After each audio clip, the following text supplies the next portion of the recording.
ನಮಸ್ಕಾರ. ವಶಿಷ್ಠ ಉದಂತ ಸುದ್ದಿವಾಹಿನಿಗೆ ಸ್ವಾಗತ. ಇಂದಿನ ಪಂಚಾಂಗ: ಫಾಲ್ಗುಣ ಮಾಸ, ಕೃಷ್ಣ ಪಕ್ಷ, ಚತುರ್ದಶಿ ತಿಥಿ, ಶತಭಿಷ ನಕ್ಷತ್ರ, ಮಂಗಳವಾರ. ಈ ದಿನ ಎಲ್ಲರಿಗೂ ಶುಭವಾಗಲಿ. ಇಂದಿನ ಮುಖ್ಯಾಂಶಗಳು: ಮೈಸೂರಿನಲ್ಲಿ ಸ್ವದೇಶ್ ದರ್ಶನ ಯೋಜನೆಗೆ ವಿರೋಧ, ಚಾಮರಾಜೇಂದ್ರ ವೃತ್ತದಲ್ಲಿ ಫುಟ್ಪಾತ್ ಮೇಲೆ ಟಾಂಗಾ ಸ್ಟಾಂಡ್ ನಿರ್ಮಾಣಕ್ಕೆ ಸಾರ್ವಜನಿಕರ ಆಕ್ರೋಶ. ಬಸ್ ಕೊರತೆ ವಿರುದ್ಧ ವಿದ್ಯಾರ್ಥಿಗಳ ಪ್ರತಿಭಟನೆ. ಸಾರಿಗೆ ಸಿಬ್ಬಂದಿ ಜೊತೆಗೆ ವಿದ್ಯಾರ್ಥಿಗಳ ವಾಗ್ವಾದ. ಅಧಿಕಾರಿಗಳು ತಕ್ಷಣ ಕ್ರಮ ಕೈಗೊಳ್ಳಬೇಕೆಂದು ಆಗ್ರಹ. ರೈಲ್ವೆ ಪರೀಕ್ಷೆಯಲ್ಲಿ ಕನ್ನಡಕ್ಕೆ ಅವಕಾಶ ಇಲ್ಲ, ಕರವೇ ಹೋರಾಟಕ್ಕೆ ಮಣಿದ ರೈಲ್ವೆ ಇಲಾಖೆ. ಪರೀಕ್ಷೆ ದಿಢೀರ್ ರದ್ದು. ಗೊಂದಲಕ್ಕೆ ಸಿಲುಕಿದ ಪರೀಕ್ಷೆ ಬರೆಯಲು ಬಂದ ಅಭ್ಯರ್ಥಿಗಳು. ಈಗ ಮೈಸೂರಿನ ಪ್ರಮುಖ ಸುದ್ದಿಗಳು. ಕುಕ್ಕರಹಳ್ಳಿ ಕೆರೆ ಆವರಣದಲ್ಲಿ ಬಹುಮಹಡಿ ಕಟ್ಟಡ ನಿರ್ಮಾಣ ಯೋಜನೆಗೆ ಸ್ಥಳೀಯರು ತೀವ್ರ ವಿರೋಧ ವ್ಯಕ್ತಪಡಿಸಿದ್ದಾರೆ. ಕೆರೆಯ ಸುತ್ತಮುತ್ತ ಕಮರ್ಷಿಯಲ್ ಕಟ್ಟಡ ನಿರ್ಮಿಸಿದರೆ ಪರಿಸರ ಹಾನಿಯಾಗುವುದಲ್ಲದೆ ನೈಸರ್ಗಿಕ ಸೌಂದರ್ಯ ಹಾಗೂ ಪರಿಸರ ಸಮತೋಲನಕ್ಕೂ ಧಕ್ಕೆ ಉಂಟಾಗುತ್ತದೆ ಎಂದು ಸಾರ್ವಜನಿಕರು ಆತಂಕ ವ್ಯಕ್ತಪಡಿಸಿದರು. ಸರ್ಕಾರಿ ಜಾಗವನ್ನು ಯಾವುದೇ ಕಾರಣಕ್ಕೂ ವಾಣಿಜ್ಯ ಉದ್ದೇಶಗಳಿಗೆ ನೀಡಬಾರದು ಎಂದು ಆಗ್ರಹಿಸಿದರು. ಕಟ್ಟಡ ನಿರ್ಮಾಣಕ್ಕೆ ಬೇರೆ ಜಾಗಗಳಿರುವುದರಿಂದ ಈ ಪ್ರದೇಶವನ್ನು ಸಾಹಿತ್ಯ ಹಾಗೂ ಸಾಂಸ್ಕೃತಿಕ ಚಟುವಟಿಕೆಗಳಿಗೆ ಉಳಿಸಬೇಕು ಎಂದು ಒತ್ತಾಯಿಸಿದರು. ಬೆಂಗಳೂರು ಈಗಾಗಲೇ ಸಮಸ್ಯೆಗಳಿಂದ ಬಳಲುತ್ತಿದೆ, ಈಗ ಮೈಸೂರು ನಗರವನ್ನು ಹಾಳು ಮಾಡಲು ಬಿಡುವುದಿಲ್ಲ ಎಂದು ಪ್ರತಿಭಟನಾಕಾರರು ಎಚ್ಚರಿಕೆ ನೀಡಿದರು. ಮುಂದಿನ ಪೀಳಿಗೆಗಾಗಿ ಪರಿಸರ ಮತ್ತು ಸಾರ್ವಜನಿಕ ಜಾಗಗಳನ್ನು ಸಂರಕ್ಷಿಸಬೇಕೆಂದು ಸ್ಥಳೀಯರು ಆಗ್ರಹಿಸಿ ಪ್ರತಿಭಟನೆ ನಡೆಸಿದರು. ಇವತ್ತು ನಾವು ಮೈಸೂರಿನಲ್ಲಿ ಇರ್ತಕ್ಕಂಥ ಒಂದು ಪರಿಸರಕ್ಕೆ ಪ್ರಿಯವಾಗಿರ್ತಕ್ಕಂಥ ಕುಕ್ಕರಹಳ್ಳಿ ಕೆರೆ, ಇಲ್ಲಿ ಅನಧಿಕೃತವಾಗಿ 2010ನೇ ಇಸ್ವಿನಲ್ಲಿ ಮೈಸೂರು ನಗರಾಭಿವೃದ್ಧಿ ಪ್ರಾಧಿಕಾರದಿಂದ ಉದ್ಯಾನವನದಿಂದ ವಾಣಿಜ್ಯ ಸಂಕೀರ್ಣ ಅಂತಂದ್ರೆ ಬಹುಮಹಡಿ ಕಟ್ಟಡವನ್ನು ಕಟ್ಟೋದಕ್ಕೆ ಅನುಮತಿ ನೀಡಿರೋದ್ರ ಬಗ್ಗೆ ನಮ್ಗೆ ಗಮನಕ್ಕೆ ಬಂದಿರಲಿಲ್ಲ. 2011ರಿಂದ ಹಂಗೇ ಇತ್ತು, 1,21,000 ಕಟ್ಕೊಂಡು ಹಂಗೆ ಬಂದಿದ್ರು. ಈಗ ಮತ್ತೊಂದು ಮಾಡ್ಕೊಂಡು ಬೋರ್ಡ್ ಹಾಕಿದ್ದಾರೆ. ನಮಗೆ ಗೊತ್ತಿರಲಿಲ್ಲ. ನಮ್ಗೇನಾಗಿತ್ತು, ಯೂನಿವರ್ಸಿಟಿ ಅವ್ರು ಏನೋ ಮಾಡ್ತಾ ಇದ್ದಾರೆ ಮರ ಗಿಡ ಬೆಳೆಸೋದಕ್ಕೆ, ಬಹಳ ದೊಡ್ಡ ಮನಸ್ಸು ಅನ್ಕೊಂಡಿದ್ವಿ. ಆ ಯೂನಿವರ್ಸಿಟಿ ಅವ್ರ ದೊಡ್ಡತನ ನಮ್ಗೆ ಈಗ ಗೊತ್ತಾಗ್ತಿದೆ. ಈ ಜಾಗವನ್ನ ಮಾರಾಟ ಮಾಡಿಬಿಟ್ಟಿದ್ದಾರೆ ಅಂತ. ಈ ಜಾಗವನ್ನ ಸುಮಾರು 2 ಎಕರೆ 20 ಕುಂಟೆ ಜಾಗವನ್ನ ಸುಮಾರು 1 ಎಕರೆಗೆ ಇಲ್ಲ 50ರಿಂದ 60 ಕೋಟಿ ಹತ್ರ ಹೋಗುತ್ತೆ. ಇಲ್ಲಿ ಸುಮಾರು 100-150 ಕೋಟಿ ಜಾಗವನ್ನ ಇವರು ಪರಬಾರೆ ಮಾಡಿಬಿಟ್ಟಿದ್ದಾರೆ. ಒಂದು ಮಾತು ಹೇಳ್ತಾರೆ, ಭೂದೇವಿ ಫಾರಂ ಅವ್ರಿಗೆ ಕೊಟ್ಟಿದ್ದೀವಿ. ಭೂದೇವಿ ಫಾರಂ ಅವ್ರು ಯಾರು ತಗೊಳ್ಳೋದಕ್ಕೆ? ಅವ್ರೇನಾರು ಬದಲಿ ಜಾಗ ಕೊಟ್ಟಿದ್ರಾ ಮೈಸೂರು ಮಹಾರಾಜರಿಗೆ? ಇಲ್ವಲ್ಲ. ಮೈಸೂರು ಮಹಾರಾಜರಿಗೆ ಬದಲಿ ಜಾಗ ಕೊಟ್ಟಿದ್ರೆ ರೆಕಾರ್ಡ್ಸ್ ಇರಬೇಕು. ರೆಕಾರ್ಡ್ಸ್ ಏನೂ ಇಲ್ಲ ಇಲ್ಲಿ. ನಾವು ಇದಕ್ಕೆ RT ಅರ್ಜಿ ಹಾಕೊಂಡಿದ್ದೀನಿ. ಮೂಲ ದಾಖಲಾತಿಯನ್ನ ಕೇತುವಾರಿಯಿಂದ ತೆಗೆಸ್ತೀನಿ. ನಾನು ಮೂಲ ದಾಖಲಾತಿಯನ್ನ ಬಿಡೋದಿಲ್ಲ. ಇದನ್ನ ಮೈಸೂರು ವಿಶ್ವವಿದ್ಯಾಲಯ ಬಂದಿರತಕ್ಕಂಥ ವೈಸ್ ಚಾನ್ಸಲರ್ 5 ಕೋಟಿ 6 ಕೋಟಿ ಬಂದ್ಬಿಡೋದು, 80 ಕೋಟಿ ಮಾಡ್ಕೊಂಡು ಹೊಟ್ಟಬಿಡೋದು. ಯಾವ್ದೋ ಜಾಗವನ್ನ ಪರಬಾರೆ ಮಾಡಿ ಹೊಟ್ಟಬಿಟ್ರೆ ಇನ್ನ ಅವನ ಬಂದು ಉಳಿಸ್ತಾನಲ್ಲ ನಮ್ಮಂತವ್ರು. ಉದ್ಯಾನವನ ಅಂತ ಬಂದಾದ್ಮೇಲೆ ಸರ್ಕಾರಿ ಜಾಗವನ್ನ ಯಾವುದೇ ಕಾರಣಕ್ಕೂ ಕಮರ್ಷಿಯಲ್ ಕೊಡಕ್ ಬರದೇ ಇಲ್ಲ. ಅದು ಅಲ್ಲಿ ಕ್ಯಾಬಿನೆಟ್ ಅಲ್ಲಿ ಇಡಕ್ಕಾಗಲ್ಲ. ಇಟ್ರು ಮಾಡಿದ್ರು ಅವ್ನು ಜೈಲ್ಗೆ ಹೋಗ್ತಾನ ಅವನು. ಚಾಮರಾಜೇಂದ್ರ ವೃತ್ತದಲ್ಲಿ ಫುಟ್ಪಾತ್ ಮೇಲೆ ಟಾಂಗಾ ಸ್ಟಾಂಡ್ ನಿರ್ಮಾಣ ಕಾಮಗಾರಿ ಆರಂಭವಾಗಿರುವುದಕ್ಕೆ ಸಾರ್ವಜನಿಕರು ತೀವ್ರ ಆಕ್ರೋಶ ವ್ಯಕ್ತಪಡಿಸಿದ್ದಾರೆ. ಮೈಸೂರು ನಗರದ ಹೃದಯ ಭಾಗದಲ್ಲಿರುವ ಈ ಪ್ರದೇಶದಲ್ಲಿ ನಿತ್ಯ ಸಾವಿರಾರು ಜನರು ಸಂಚರಿಸುತ್ತಿದ್ದು, ಫುಟ್ಪಾತ್ ಮೇಲೆಯೇ ಕಾಮಗಾರಿ ಆರಂಭಿಸಿರುವುದರಿಂದ ಪಾದಚಾರಿಗಳು ರಸ್ತೆ ಮೇಲೆ ನಡೆಯಬೇಕಾದ ಪರಿಸ್ಥಿತಿ ನಿರ್ಮಾಣವಾಗಿದೆ. ಇದರಿಂದ ಅಪಘಾತದ ಭೀತಿ ಹೆಚ್ಚಾಗಿದೆ ಎಂದು ಸ್ಥಳೀಯರು ಆತಂಕ ವ್ಯಕ್ತಪಡಿಸಿದ್ದಾರೆ. ಕೇಂದ್ರ ಸರ್ಕಾರದ ಸ್ವದೇಶ್ ದರ್ಶನ 2.0 ಯೋಜನೆ ಅಡಿಯಲ್ಲಿ ಟಾಂಗಾ ಸವಾರಿಯನ್ನು ಪ್ರೋತ್ಸಾಹಿಸಲು ಈ ಸ್ಟಾಂಡ್ ನಿರ್ಮಿಸಲಾಗುತ್ತಿದೆ. ಆದರೆ ಅವೈಜ್ಞಾನಿಕವಾಗಿ ಫುಟ್ಪಾತ್ ಮೇಲೆ ನಿರ್ಮಾಣ ಮಾಡುತ್ತಿರುವುದನ್ನು ವಿರೋಧಿಸಿ ಸಾರ್ವಜನಿಕರು ಕಾಮಗಾರಿ ನಿಲ್ಲಿಸಿ ಟಾಂಗಾ ಸ್ಟಾಂಡ್ ಅನ್ನು ಬೇರೆ ಸ್ಥಳದಲ್ಲಿ ನಿರ್ಮಿಸುವಂತೆ ಆಗ್ರಹಿಸಿದ್ದಾರೆ. ಇದನ್ನೆಲ್ಲ ಪ್ಲಾನ್ ಮಾಡಿದ್ದಾರೆ, ಈ ಕೂಡಲೇ ನಿಲ್ಲಿಸಬೇಕು. ಇಂಥ ಮೈಸೂರಿನ ಹೆಸರಾಂತ ಪ್ಯಾಲೇಸು, ಇಡೀ ಇಂಡಿಯಾನಲ್ಲೇ ಲೈಟಿಂಗ್ ಪ್ಯಾಲೇಸ್ ಎಲ್ಲಾದರೂ ಇದೆಯಾ? ಇಲ್ಲ. ಇಡೀ ಲೈಟಿಂಗ್ ಪ್ಯಾಲೇಸ್ ಇರೋದು ನಮ್ಮ ಇಡೀ ವರ್ಲ್ಡಲ್ಲಿ. ನಾನು ಸುಮಾರು ಕಂಟ್ರಿಗಳನ್ನ ನೋಡಿದ್ದೀನಿ, ಈ ಥರ ಲೈಟಿಂಗ್ ಪ್ಯಾಲೇಸ್ ಎಲ್ಲೂ ಇಲ್ಲ. ಹೆರಿಟೇಜ್ ಅಂತಾರೆ, ಹೆರಿಟೇಜ್ ರೋಡ್ ಅಂತಾರೆ. ಈ ಹೆರಿಟೇಜ್ ರೋಡ್ ಅನ್ನೋದಕ್ಕೆ ಏನಾದರೂ ಅಧಿಕಾರಿಗಳಿಗೆ ಫಸ್ಟು ಅವ್ರಿಗೆಲ್ಲರಿಗೂ ಯಾರ್ಯಾರು ಅಧಿಕಾರಿಗಳಿದ್ದಾರೆ ಮೈಸೂರಲ್ಲಿ ಅವರೆಲ್ಲರೂ ಕರೆಸಿ ಹೆರಿಟೇಜ್ ಅಂದರೆ ಏನು ಅನ್ನೋದನ್ನು ಒಂಚೂರು ನೀತಿ ಪಾಠ ಹೇಳ್ಕೊಡ್ಬೇಕಂತ ಒಂದು ಸುಸಂದರ್ಭ ಬಂದಿದೆ. ಜನ ಎಲ್ಲಿ ಓಡಾಡಬೇಕು? ಜನ ನೀವು ಅಬ್ಸರ್ವ್ ಮಾಡಿ, ಈ ಥರ ರೋಡ್ ಸೈಡಲ್ಲಿ ಹೆಂಗೆ ಓಡಾಡ್ತಾ ಇದ್ದಾರೆ ಅಂತ. ಆ ಚಿಕ್ಕ ಮಕ್ಕಳು ಆ ಕಡೆಯಿಂದ ಕಾರ್ನರಲ್ಲಿ ಏನಾದರೂ ಒಂದು ಗಾಡಿ ಬಂದು ಮಕ್ಳಿಗೆ ಟಚ್ ಆದರೆ ನೀವೇನಾದರೂ ಜವಾಬ್ದಾರಿ ತಗೋತೀರಾ? ಇಂಥ ಅವೈಜ್ಞಾನಿಕವಾದಂಥ ಏನು ಫುಟ್ಪಾತ್ ಮೇಲೆ ಮಾಡೋಂಥ ಏನಿದೆ ಅದನ್ನು ಈ ಕೂಡಲೇ ನಿಲ್ಲಿಸಬೇಕು. ನಿಲ್ಲಿಸಲಿಲ್ಲ ಅಂದರೆ ನಾವು ನಿವಾಸಿಗಳಿಂದ ನಾವು ಏನು ಮಾಡಬೇಕೋ ಅದನ್ನು ಮಾಡಿ ತೋರಿಸ್ತೀವಿ. 100% ನಾನು ಹೇಳ್ತಾ ಇದ್ದೀನಿ. ಇದು ಎಲ್ಲರಿಗೂ, ಇಲ್ಲಿ ಎಲ್ಲರೂ ಟ್ಯಾಕ್ಸ್ ಕಟ್ಟೋರು, ಅಂಗಡಿಯವರು, ಆಯಿತಾ? ಅಲ್ಲಿ ನೋಡಿ ಪಕ್ಕದ ರೋಡಲ್ಲಿ ಎಂಟೈರ್ ಫುಟ್ಪಾತ್ನ ಎನ್ಕ್ರೋಚ್ ಮಾಡಿಬಿಟ್ಟಿದ್ದಾರೆ. ಎಲ್ಲಿದ್ದೀವಿ ನಾವು? ಇಲ್ಲೂ ಆ ರೋಡು ಇಲ್ಲ, ಈ ರೋಡು ಇಲ್ಲ ಅಂದರೆ ಎಲ್ಲಿ ಓಡಾಡ್ಬೇಕು ಜನ? ಮೇಡಮ್, ನಿಮಗೆ ಗೊತ್ತಿರೋ ಅಂಥದ್ದು ವಿಶ್ವವಿಖ್ಯಾತ ಮೈಸೂರು ದಸರಾ ನಡಿಬೇಕಾದ್ರೆ ನಿಮಗೆ ಗೊತ್ತಿದೆ ಎಷ್ಟು ಫುಟ್ಪಾತ್ ಅಗಲ ಇದ್ರೂ ಸಾಲಲ್ಲ, ಜನ ಲಕ್ಷಾಂತರ ಜನ ಬರ್ತಾರೆ ಪ್ರತಿ ದಿವಸ. ನಮಗೆ ಸಿಟಿ ಬಸ್ ಸ್ಟ್ಯಾಂಡಿಂದ ಅಶೋಕ ರೋಡ್ ಮಾರ್ಗವಾಗಿ ಅಥವಾ ಸಬರ್ ಬಸ್ ಸ್ಟ್ಯಾಂಡ್ಗೆ ಹೋಗ್ಬೇಕು ಅಂದರೆ ಹಿಂಗೆ ಹೋಗಬೇಕು. ನಮ್ಗೆ ಎಲ್ಲಿದೆ ಸೇಫ್ಟಿ? ಮಕ್ಕಳು, ಮಕ್ಕಳು, ಸಣ್ಣ ಮಕ್ಕಳು ಇರ್ತಾರೆ. ಅವಾಗಲಿಂದ ನಾನು ನೋಡ್ತಾ ಇದ್ದೀನಿ, ನೀವೇ ನೋಡಿದ್ದೀರಾ, ಎಲ್ಲರೂ ಮೂಟೆ ಎತ್ಕೊಂಡು ಕೆಳಗಡೆ ಇಳಿದು ತಿರ್ಗಾ ಇಲ್ಲಿಂದ ಕ್ರಾಸ್ ಮಾಡಿ ಅಲ್ಲಿಗೆ ಹೋಗಬೇಕು. ಈ ಕೂಡಲೇ ಅಧಿಕಾರಿಗಳನ್ನೂ ಇದಿಷ್ಟಕ್ಕೂ ತಿಲಾಂಜಲಿ ಹೇಳಿ ಇಲ್ಲಿ ಮಾಡಬೇಡಿ. ನಿಮ್ಗೇನಾದರೂ ಬೇಕು ಅಂದರೆ ಅಲ್ಲಿ ಒಳಗಡೆ ಪಾರ್ಕಲ್ಲಿದೆ, ನಿಮ್ಗೇನಾದರೂ ಬೇಕು ಅಂದರೆ ಟೌನ್ ಹಾಲ್ ಒಳಗಡೆ ಒಂದು ಜಾಗ ಮಾಡಿಕೊಟ್ಬಿಟ್ಟು ಅದನ್ನು ಮಾಡಿ. ನಿಮಗೆ ಫುಟ್ಪಾತಲ್ಲಿ ಮಾಡಿ ಅಂತ ಯಾವುದೇ ಸರ್ಕಾರನೂ ಹೇಳಿಲ್ಲ, ಯಾರೂ ಹೇಳಿಲ್ಲ. ಇಂಥ ಅವೈಜ್ಞಾನಿಕವಾದಂತಹ ನಿರ್ಧಾರಗಳನ್ನ ಕಾರ್ಪೊರೇಷನ್ ಕಮಿಷನರ್ ಅವರು ಈ ಕೂಡಲೇ ವಿಡ್ರಾ ಮಾಡ್ಕೊಂಡು ಎಲ್ಲ ಕ್ಲೋಸ್ ಮಾಡಬೇಕು. ಚುನಾವಣೆ ಮಾಡಿದ್ರೆ ಒಂದು ಚುನಾವಣೆ ಅವಶ್ಯಕತೆ ಇದೆ. ಚುನಾವಣೆ ಮಾಡಿದ್ರೆ ತಾನೇ ಯಾರ್ಯಾರು ಆಯ್ಕೆ ಬರ್ತಾರೆ ಅವ್ರಿಗಾದ್ರೂ ಒಂಚೂರು ಜವಾಬ್ದಾರಿ ಇರುತ್ತೆ. ಏನೂ ಇಲ್ಲ, ಎಮ್ಮೆ ಕೋಣೆ ನೀರುಗಳಿದ್ದು ಎಮ್ಮೆ ಮೇಯಿಸ್ತು ಅಂತಾರಲ್ಲ, ಹಂಗಾಗ್ಬಿಟ್ಟಿದೆ. ನಗರ ಪಾಲಿಕೆ ಅನ್ನೋದು ಸುಮ್ಮನೆ ನೆಪಕ್ಕೆ ಮಾತ್ರ ಬೋರ್ಡ್, ಅದು ಅಲ್ಲಿ ಏನೂ ಆಗಲ್ಲ. ಒಟ್ನಲ್ಲಿ ಫುಟ್ಪಾತಲ್ಲಿ ಮಾಡಿದ್ರೆ ನಮ್ಮದು ತೀವ್ರವಾದಂಥ ವಿರೋಧ ಇದೆ. 100% ನಾವು ಮೊದಲ ನಿವಾಸಿಗಳೆಲ್ಲರೂ ಸೇರಿ ಗ್ಯಾರಂಟಿ ಸರ್ಕಾರಕ್ಕೆ ಒಂದು ದೊಡ್ಡ ಮಟ್ಟದಲ್ಲಿ ಒಂದು ಎಚ್ಚರಿಕೆ ಕೊಡುವಂತ ಒಂದು ಸಂದೇಶ ಕೊಡ್ತೀವಿ. ಈಗ ಹಾಸನದ ಪ್ರಮುಖ ಸುದ್ದಿಗಳು. ಬೇಲೂರು ಪಟ್ಟಣದಲ್ಲಿ ನಿರಂತರ ವಿದ್ಯುತ್ ವ್ಯತ್ಯಯದ ವಿರುದ್ಧ ರೈತರು ತೀವ್ರ ಆಕ್ರೋಶ ವ್ಯಕ್ತಪಡಿಸಿದ್ದಾರೆ.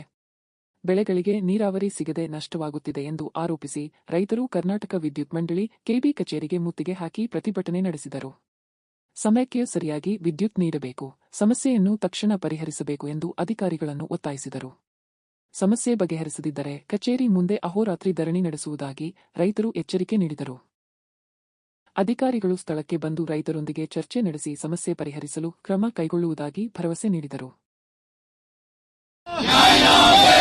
ಭ್ರಷ್ಟಾಧಿಕಾರಿಗಳಿಗೆ ಸರ್ಕಾರವಂತೆ ಸರ್ಕಾರ,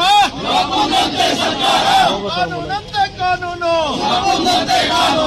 ಬೇಕೇ ಬೇಕು, ಬೇಕೇ ಬೇಕು, ಎತ್ತಕ್ಕಾಗಿ ಹೋರಾಟ,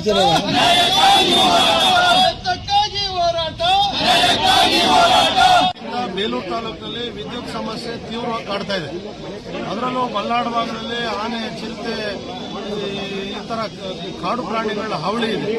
ರಾತ್ರಿ 2 ಗಂಟೆಗೆ ವಿದ್ಯುತ್ ಸರಬರಾಜು ಮಾಡ್ತಾರೆ, ಅದು ಕೊಟ್ಟು ಅರ್ಧ ಗಂಟೆ ಅನ್ನೋಷ್ಟೊತ್ತಿಗೆ ತೆಗಿತಾರೆ. ರೈತರು ರಾತ್ರಿ ಬೆಳಗು ಬೋರ್ವೆಲ್ವು ತೋಟದೊಳಗಡೆ ಅಡ್ಡಾಡುವಂತ ಪರಿಸ್ಥಿತಿ ಇದೆ. ಈಗಾಗಲೇ 10 ಜೀವಗಳು ಹೋಗಿದ್ದಾವೆ. ಇದಕ್ಕೆ ಆಲ್ಟರ್ನೇಟ್ ಮಾಡಿ ಹಗಲು ಹೊತ್ತು ಕರೆಂಟ್ ಕೊಡುವಂತ ಕೆಲಸವನ್ನು ಮಾಡಿ ಅಂತೇಳಿ ಪದೇ ಪದೇ ಕೆಪಿಟಿಸಿಎಲ್ ಅಧಿಕಾರಿಗಳಿಗೆ ಒತ್ತಡ ತಂದರೂ ಕೂಡ ಯಾವುದೇ ರೀತಿಯ ಕ್ರಮ ಅವರು ತಗೊಳ್ತಾ ಇಲ್ಲ. ಆಮೇಲೆ ಓವರ್ಲೋಡ್ ಇದೆ ಗೆಂಡೇಹಳ್ಳಿ ಟಿಸಿ, ಅದಕ್ಕೆ ಒಂದು ಅಡಿಷನಲ್ ಟ್ರಾನ್ಸ್ಫಾರ್ಮರ್ ಕೊಡಬೇಕು ಅಂತೇಳಿ 4 ವರ್ಷದಿಂದ ರೈತ ಸಂಘ ಹೋರಾಟ ಮಾಡಿದ್ರು ಕೂಡ ಟೆಂಡರ್ ಪ್ರಕ್ರಿಯೆಯಲ್ಲಿ ಇದೆ ಅಂತಕ್ಕಂಥ ಒಂದು ಸಬೂಬನ್ನ ಕಳೆದ 2 ವರ್ಷದಿಂದಲೂ ಅದನ್ನೇ ಹೇಳ್ತಿದ್ದಾರೆ. ಇವತ್ತು ಅದನ್ನೇ ಹೇಳ್ತಾರೆ. ಆ ಕಾರಣ ಈ ಎಲ್ಲ ಸಮಸ್ಯೆಗಳು ಬಗೆಹರಿಯುವವರೆಗೆ ಈ ಕೆಪಿಟಿಸಿಎಲ್ ಏನು ಈ ಚಾಮುಂಡೇಶ್ವರಿ ವಿದ್ಯುತ್ ಸರಬರಾಜು ನಿಗಮ ಇದೆ, ಇಲ್ಲಿ ಹೋರಾಟವನ್ನ ನಿರಂತರವಾಗಿ ಮಾಡಬೇಕು ಅಂತ ಹೇಳಿ ಇವತ್ತು ತೀರ್ಮಾನ ಮಾಡಿದ್ದೇವೆ. ಇವತ್ತು ಸಾಂಕೇತಿಕವಾಗಿ ಧರಣಿ ಮಾಡ್ತೀವಿ. ನಾಳೆಯಿಂದ ಬೇಲೂರು ತಾಲೂಕಿನಲ್ಲಿ ಏನು ಕೆಪಿಟಿಸಿಎಲ್ ಸ್ಟೇಷನ್ಗಳಿದಾವೆ, ಸಬ್ ಸ್ಟೇಷನ್ಗಳು, ಎಲ್ಲ ಸ್ಟೇಷನ್ಗಳಿಗೆ ಬೀಗ ಹಾಕಿ ಅವನ್ನ ಮುಚ್ಚಿ ಪ್ರತಿಭಟನೆ ಮಾಡತಕ್ಕಂಥ ಕೆಲಸಕ್ಕೆ ಕರ್ನಾಟಕ ರಾಜ್ಯ ರೈತ ಸಂಘ ಕೈ ಹಾಕ್ತಾರೆ. ಬರಬೇಕಾದಂತ ಜವಾಬ್ದಾರಿ ಸ್ಥಾನದಲ್ಲಿ ಇರಬೇಕಾದಂತ ಅಧಿಕಾರಿಗಳಿಲ್ಲ. ಯಾರೋ ಸೆಕ್ಷನ್ ಆಫೀಸರ್ಗಳು, ಜೂನಿಯರ್ ಇಂಜಿನಿಯರ್ಗಳನ್ನ ಕಳಿಸಿ ಇವತ್ತು ದಿಕ್ಕು ತಪ್ಪಿಸ್ತಕ್ಕಂಥ ಕೆಲಸವನ್ನ ಕೆಪಿಟಿಸಿಎಲ್ ಮಾಡ್ತಾ ಇದೆ, ಚಾಮುಂಡೇಶ್ವರಿ ವಿದ್ಯುತ್ ಸರಬರಾಜು ಕಂಪನಿಯನ್ನು ಕೂಡ ಮಾಡ್ತಾ ಇದೆ. ಕೊಣನೂರು ಗ್ರಾಮದಲ್ಲಿ ಬಸ್ ಕೊರತೆಯ ವಿರುದ್ಧ ವಿದ್ಯಾರ್ಥಿಗಳು ಆಕ್ರೋಶ ವ್ಯಕ್ತಪಡಿಸಿದ್ದಾರೆ. ಪ್ರತಿದಿನ ಉನ್ನತ ಶಿಕ್ಷಣಕ್ಕಾಗಿ ಹಾಸನ ನಗರಕ್ಕೆ ಪ್ರಯಾಣಿಸುವ ವಿದ್ಯಾರ್ಥಿಗಳಿಗೆ ಸಮರ್ಪಕ ಬಸ್ ವ್ಯವಸ್ಥೆ ಇಲ್ಲದ ಕಾರಣ ಸಾರಿಗೆ ಸಿಬ್ಬಂದಿಗಳೊಂದಿಗೆ ವಾಗ್ವಾದ ನಡೆದಿದೆ. ಬೆಳಿಗ್ಗೆ ಕಾಲೇಜು ಸಮಯದಲ್ಲಿ ಬಸ್ಗಳು ತಡವಾಗಿ ಬರುವುದಲ್ಲದೆ ತುಂಬಿ ತುಳುಕುತ್ತಿರುವುದರಿಂದ ವಿದ್ಯಾರ್ಥಿಗಳು ಗಂಟೆಗಟ್ಟಲೆ ಕಾಯಬೇಕಾಗುತ್ತಿದೆ ಎಂದು ಆರೋಪಿಸಿದರು. ಈ ಕುರಿತು ಹಲವು ಬಾರಿ ಮನವಿ ಸಲ್ಲಿಸಿದರೂ ಕ್ರಮ ಕೈಗೊಂಡಿಲ್ಲವೆಂದು ವಿದ್ಯಾರ್ಥಿಗಳು ದೂರಿದರು.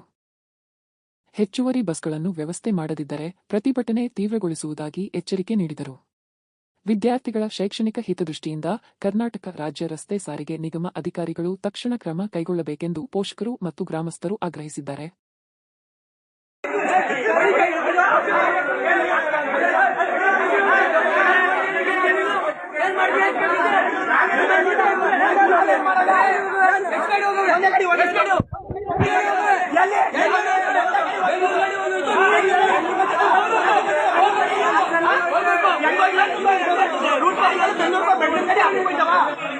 ಅದನ್ನ ಡಿಪೋದಲ್ಲಿ ಹೋಗಿ ಕಂಪ್ಲೇಂಟ್ ಮಾಡಿ.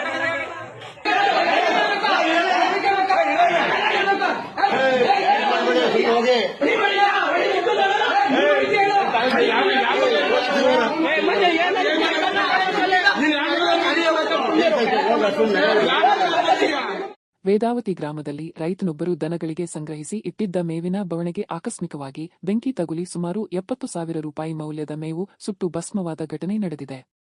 ರೈತ ರಂಗಸ್ವಾಮಿ ಅವರಿಗೆ ಸೇರಿದ 5 ಲೋಡಿಗಿಂತ ಹೆಚ್ಚು ಮೇವು ಬೆಂಕಿಗೆ ಆಹುತಿಯಾಗಿದೆ.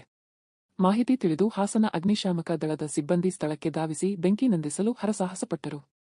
ಗ್ರಾಮಸ್ಥರು ಹಾಗೂ ಭಾರತ್ ಸ್ಕೌಟ್ಸ್ ಮತ್ತು ಗೈಡ್ಸ್ ರೋವರ್ ನಾರಾಯಣಗೌಡ ಸಹಕರಿಸಿದರು. ಸಾಲ ಮಾಡಿ ಮೇವು ತಂದಿದ್ದೇನೆ, ಈಗ ಸಂಪೂರ್ಣ ನಷ್ಟವಾಗಿದೆ ಎಂದು ರೈತ ದುಃಖ ವ್ಯಕ್ತಪಡಿಸಿದ್ದಾರೆ. ಜಿಲ್ಲಾಡಳಿತ ನಷ್ಟ ಪರಿಶೀಲಿಸಿ ಪರಿಹಾರ ನೀಡಬೇಕು ಎಂದು ರೈತ ಹಾಗೂ ಗ್ರಾಮಸ್ಥರು ಆಗ್ರಹಿಸಿದ್ದಾರೆ.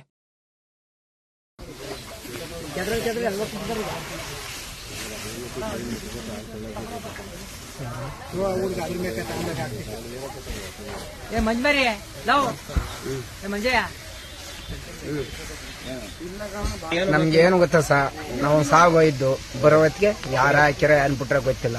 ನಾನು ಹೆಂಗೆ ಯಾರ ಮೇಲೆ ಹೇಳೋಣ, ಕಷ್ಟ ಮಾಡಿ ನಾನು ಉಟ್ಕೊಂಡಿದ್ದೆ ತಂದು ರಂಗಸ್ವಾಮಿ ಹೋಗ್ಬಿಡ್ತು ಸರ್. ಹಾಸನ ತಾಲೂಕು ದುಡ್ಡು ಹೋಗಿ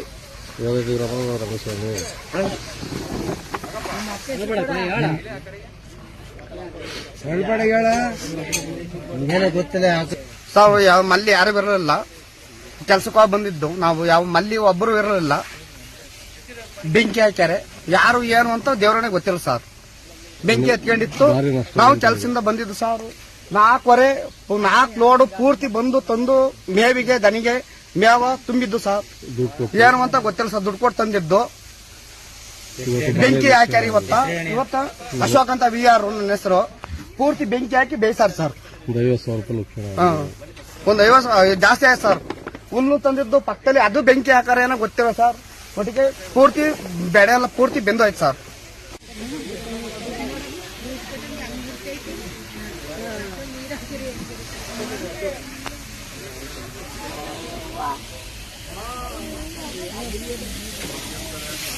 ಈಗ ಚಿಕ್ಕಮಗಳೂರಿನ ಪ್ರಮುಖ ಸುದ್ದಿಗಳು.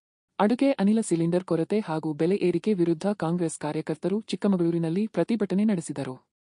ಕೇಂದ್ರ ಸರ್ಕಾರದ ನೀತಿಗಳಿಂದ ಸಾಮಾನ್ಯ ಜನತೆ ಸಂಕಷ್ಟ ಅನುಭವಿಸುತ್ತಿದ್ದಾರೆ ಎಂದು ಆರೋಪಿಸಿ ಕಾರ್ಯಕರ್ತರು ಘೋಷಣೆಗಳನ್ನು ಕೂಗಿ ಆಕ್ರೋಶ ವ್ಯಕ್ತಪಡಿಸಿದರು.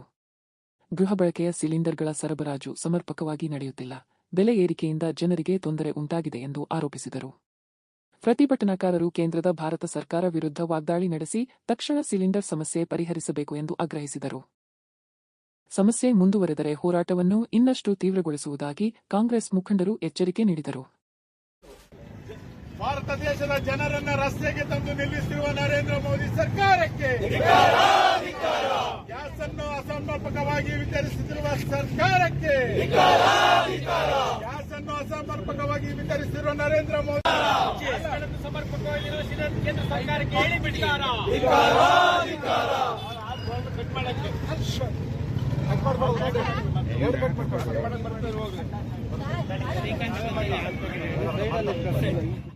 ಭದ್ರಾ ವನ್ಯಜೀವಿ ಅಭಯಾರಣ್ಯದಲ್ಲಿ ಅಪರೂಪದ ದೃಶ್ಯವೊಂದು ಕ್ಯಾಮೆರಾದಲ್ಲಿ ಸೆರೆಗೊಂಡಿದೆ. ತರೀಕೆರೆ ತಾಲೂಕಿನ ಲಕ್ಕವಳ್ಳಿ ವ್ಯಾಪ್ತಿಯಲ್ಲಿ ಬೇಟೆಗೆ ಬಂದ ಬ್ಲ್ಯಾಕ್ ಪ್ಯಾಂಥರ್ ಮೇಲೆ ಮಂಗ ಎಚ್ಚರಿಕೆಯಿಂದ ತಪ್ಪಿಸಿಕೊಂಡ ದೃಶ್ಯ ವೈರಲ್ ಆಗಿದೆ. ಮರದ ಮೇಲಿದ್ದ ಮಂಗವನ್ನು ಹಿಡಿಯಲು ಬ್ಲ್ಯಾಕ್ ಪ್ಯಾಂಥರ್ ಸುಮಾರು 100 ಅಡಿ ಎತ್ತರದಿಂದ ಜಿಗಿದರೂ ಬೇಟೆ ಕೈಚೆಲ್ಲಿದೆ. ಮಂಗ ಚುರುಕಾಗಿ ಚಲಿಸಿ ಪ್ಯಾಂಥರ್ಯಿಂದ ತಪ್ಪಿಸಿಕೊಂಡಿದ್ದು ನೋಡುಗರನ್ನು ಆಶ್ಚರ್ಯಕ್ಕೀಡು ಮಾಡಿದೆ. ಈ ರೋಚಕ ಕ್ಷಣವನ್ನು ಅರಣ್ಯ ಪ್ರಿಯರು ವಿಡಿಯೋದಲ್ಲಿ ಸೆರೆ ಹಿಡಿದಿದ್ದಾರೆ. ಸುಮಾರು 492 ಚದರ ಕಿಲೋಮೀಟರ್ ವ್ಯಾಪ್ತಿಯಲ್ಲಿರುವ ಭದ್ರಾ ಅಭಯಾರಣ್ಯ ಅನೇಕ ಅಪರೂಪದ ಜೀವರಾಶಿಗಳ ಆವಾಸಸ್ಥಳವಾಗಿದ್ದು ಪ್ರಕೃತಿ ವೈವಿಧ್ಯತೆಯ ಸಾಕ್ಷಿಯಾಗಿದೆ. ಈಗ ರಾಜ್ಯ ಮತ್ತು ರಾಷ್ಟ್ರೀಯ ಸುದ್ದಿಗಳು. ನೈಋತ್ಯ ರೈಲ್ವೆ ಇಲಾಖೆಯ ನೇಮಕಾತಿ ಪರೀಕ್ಷೆಯಲ್ಲಿ ಕನ್ನಡಕ್ಕೆ ಅವಕಾಶ ನೀಡದ ಹಿನ್ನೆಲೆಯಲ್ಲಿ ರಾಜ್ಯದಲ್ಲಿ ತೀವ್ರ ಆಕ್ರೋಶ ವ್ಯಕ್ತವಾಗಿದೆ.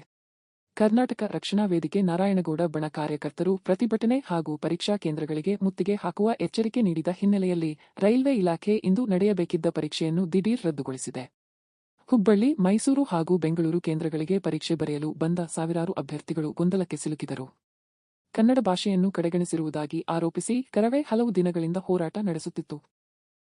ಶನಿವಾರ ಕೇಂದ್ರ ಸಚಿವ ಪ್ರಹ್ಲಾದ್ ಜೋಶಿ ಸಮ್ಮುಖದಲ್ಲಿ ರೈಲ್ವೆ ಸಚಿವ ಅಶ್ವಿನಿ ವೈಷ್ಣವ್ ಅವರನ್ನು ಭೇಟಿ ಮಾಡಿ ಕನ್ನಡದಲ್ಲಿ ಪರೀಕ್ಷೆಗೆ ಅವಕಾಶ ಕಲ್ಪಿಸುವುದಾಗಿ ಭರವಸೆ ನೀಡಿದ್ದಾರೆ.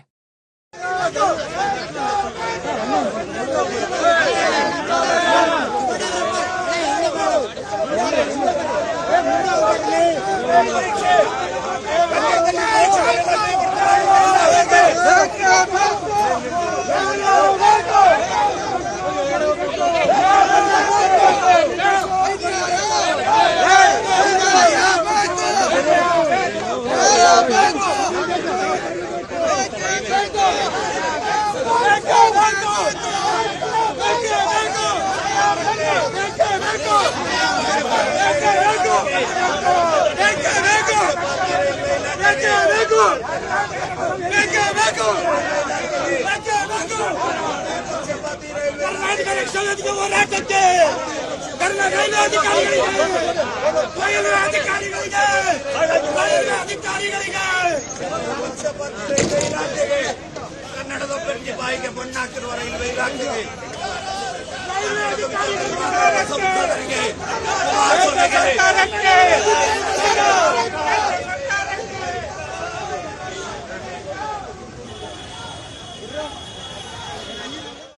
ಬಿಜೆಪಿ ಶಾಸಕ ಎಸ್ಆರ್ ವಿಶ್ವನಾಥ್ ವಿಧಾನಸಭೆಯಲ್ಲಿ ನೀಡಿದ ಹೇಳಿಕೆ ರಾಜಕೀಯ ವಲಯದಲ್ಲಿ ಚರ್ಚೆಗೆ ಗ್ರಾಸವಾಗಿದೆ. ನಮ್ಮ ಬೈರತಿ ಸುರೇಶ್ ಅವರು ಡಿಕೆ ಶಿವಕುಮಾರ್ ಅವರನ್ನು ಭಾವಿ ಮುಖ್ಯಮಂತ್ರಿ ಎಂದು ಹೇಳಿದ್ದಕ್ಕೆ 50 ಕೋಟಿ ರೂಪಾಯಿ ಅನುದಾನ ಕೊಟ್ಟರು ಎಂದು ಸದನದಲ್ಲೇ ಆರೋಪಿಸಿದರು. ಯಾವಾಗ ಸಿಎಂ ಆಗ್ತಾರೆ ಅಂತ ಹೇಳಿಲ್ಲ ಬುದ್ಧಿವಂತ ಸುರೇಶ್ ಅವರು ಫುಲ್ ಖುಷ್ ಆಗಿದ್ದಾರೆ. ಈ ಹೇಳಿಕೆ ಸದನದಲ್ಲಿ ಗದ್ದಲಕ್ಕೂ ಕಾರಣವಾಯಿತು. ಕಾಂಗ್ರೆಸ್ ಸದಸ್ಯರು ಈ ಆರೋಪವನ್ನು ತೀವ್ರವಾಗಿ ಖಂಡಿಸಿದರು. ಆರೋಪಕ್ಕೆ ಯಾವುದೇ ಸಾಕ್ಷಿ ನೀಡಬೇಕೆಂದು ಒತ್ತಾಯಿಸಿದರೆ ಬಿಜೆಪಿ ಸದಸ್ಯರು ತಮ್ಮ ಆರೋಪವನ್ನು ಸಮರ್ಥಿಸಿಕೊಂಡರು. ವಿಶ್ವನಾಥ್ ಹೇಳಿಕೆಯ ಹಿನ್ನೆಲೆಯಲ್ಲಿ ರಾಜ್ಯ ರಾಜಕೀಯದಲ್ಲಿ ಹೊಸ ವಿವಾದ ಶುರುವಾಗಿದೆ. ಕಾಲಿಗೆ ಬೀಳ್ತೀವೋ ಕೈಗೆ ಬೀಳ್ತೀವೋ ಎಲ್ಲೋ ಹೋಗುವಂದಷ್ಟು ಗ್ರಾಂಟ್ ತರೋ ಪ್ರಯತ್ನ ಮಾಡ್ತೀವಿ. ಮೊನ್ನೆ ನಮ್ಮ ಬೇಲೂರು ಸುರೇಶು ನಮ್ಮ DCM ಅವರಿಗೆ ಭಾವಿ ಮುಖ್ಯಮಂತ್ರಿಗಳು ಅಂದ ತಕ್ಷಣ 50 ಕೋಟಿ ಶಾಂಕ್ಷನ್ ಮಾಡಿದ್ರು. ಗುರು ಎತ್ತಿನ ಒಳ್ಳೆ ಕೇಳಿ ಇಲ್ಲೆಲ್ಲ ಇರ್ಬೇಕು ಸುರೇಶ. 50 ಕೋಟಿ ನಾನು ಓದಿ ಅಲ್ಲಿ ಮುಗಿಸ್ಕೊಂಡು ಖುಷಿ ಆಗ್ಬಿಟ್ಟವ್ರೆ. ಯಾವಾಗ ಭಾವಿ ಮುಖ್ಯಮಂತ್ರಿ ಆಗ್ತೀರಿ ಅಂತ ಹೇಳಿಲ್ಲ ಬುದ್ಧಿವಂತ ಅವನು. 50 ಕೋಟಿ ಇವತ್ತು ಕೇಂದ್ರ ಸರ್ಕಾರನ ಬರೀ ಟೀಕೆ ಮಾಡ್ತೀವಲ್ಲ ನಾವು. ಪಕ್ಕದಲ್ಲಿ ಗೋವಾ ರಾಜ್ಯ ನಮ್ಮ ಬಿಜೆಪಿದು ಇರಬಹುದು, ಆಂಧ್ರ ಪ್ರದೇಶ NDA ಇರಬಹುದು, ಮಹಾರಾಷ್ಟ್ರ NDA ಇರಬಹುದು.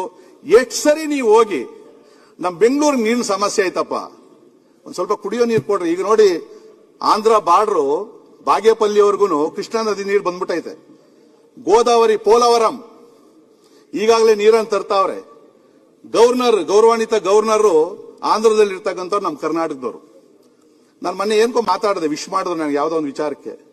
ಅವ್ರು ಹೇಳಿದ್ರು, ವಿಶ್ವನಾಥ್ ನೀವಾಗ್ಲಿ ನಿಮ್ಮ ಸರ್ಕಾರ ಆಗ್ಲಿ ಒಂದ್ಸರಿ ಬಂದು ಮುಖ್ಯಮಂತ್ರಿಗಳ ಹತ್ರ ಮಾತಾಡಿ ಕುಡಿಯೋ ನೀರು ಕೊಡಿ ಅಂತ ಹೇಳಿದ್ರೆ ನಾನ್ ಬೆಂಬಲ ಕೊಡ್ತೀನಿ. ನನ್ನ ರಾಜ್ಯಕ್ಕೆ ನೀರು ಕೊಡೋದಕ್ಕೆ ನನಗೇನು ಇದಿಲ್ಲ, ನಾನು ಮಾತಾಡ್ತೀನಿ ಅಂತ ಮಾತನ್ನ ಹೇಳಿದ್ರು. ಮತ್ತೊಮ್ಮೆ ಮುಖ್ಯಾಂಶಗಳು. ಮೈಸೂರಿನಲ್ಲಿ ಸ್ವದೇಶ್ ದರ್ಶನ ಯೋಜನೆಗೆ ವಿರೋಧ. ಚಾಮರಾಜೇಂದ್ರ ವೃತ್ತದಲ್ಲಿ ಫುಟ್ಪಾತ್ ಮೇಲೆ ಟಾಂಗಾ ಸ್ಟಾಂಡ್ ನಿರ್ಮಾಣಕ್ಕೆ ಸಾರ್ವಜನಿಕರ ಆಕ್ರೋಶ. ಬಸ್ ಕೊರತೆ ವಿರುದ್ಧ ವಿದ್ಯಾರ್ಥಿಗಳ ಪ್ರತಿಭಟನೆ. ಸಾರಿಗೆ ಸಿಬ್ಬಂದಿ ಜೊತೆಗೆ ವಿದ್ಯಾರ್ಥಿಗಳ ವಾಗ್ವಾದ. ಅಧಿಕಾರಿಗಳು ತಕ್ಷಣ ಕ್ರಮ ಕೈಗೊಳ್ಳಬೇಕೆಂದು ಆಗ್ರಹ. ರೈಲ್ವೆ ಪರೀಕ್ಷೆಯಲ್ಲಿ ಕನ್ನಡಕ್ಕೆ ಅವಕಾಶ ಇಲ್ಲ. ಕರವೇ ಹೋರಾಟಕ್ಕೆ ಮಣಿದ ರೈಲ್ವೆ ಇಲಾಖೆ. ಪರೀಕ್ಷೆ ದಿಢೀರ್ ರದ್ದು. ಗೊಂದಲಕ್ಕೆ ಸಿಲುಕಿದ ಪರೀಕ್ಷೆ ಬರೆಯಲು ಬಂದ ಅಭ್ಯರ್ಥಿಗಳು. ಇಲ್ಲಿಗೆ ಇಂದಿನ ವಾರ್ತಾ ಪ್ರಸಾರ ಮುಕ್ತಾಯವಾಯಿತು. ಧನ್ಯವಾದಗಳು. ಈ ದಿನ ಎಲ್ಲರಿಗೂ ಶುಭವಾಗಲಿ.